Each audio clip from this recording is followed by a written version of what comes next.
Look at the size of that Apano on the left. That thing has been growing like crazy. And I actually just did a change on my canister filter today. So the outflow is actually angled a different way because that leaf right there would normally be all the way over there stretched across.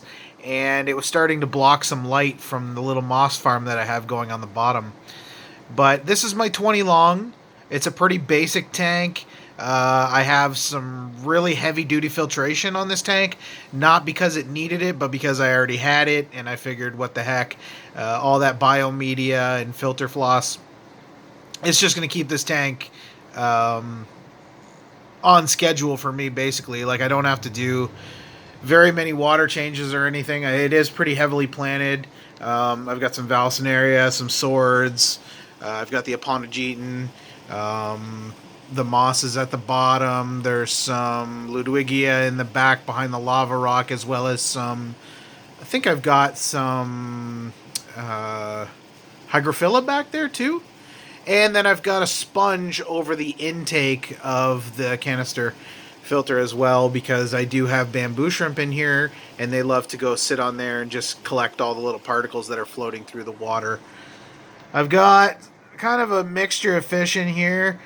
Because the water does have quite a bit of current, I chose fish that seem to like fighting against it. I've got, you can see the big Congo tetra just came out there from behind the plant. I've got some diamond tetras, some gold barbs. I've got a couple of platinum half beaks. There are a couple random guppies that came out of some breeding setups. I've got some threadfin rainbows. I've got some dwarf rainbows. I've got a couple neon tetras. I've got a couple zebra danios. What else is in here? I think I've also got some pseudomugals in here. Yeah, I do. I have a pair. That's right. I kind of forget sometimes what I have in here. I do have a couple fish that have had issues with swim bladder for like at least a year, and they're still kicking. And there's, you can see that cherry barb there is just.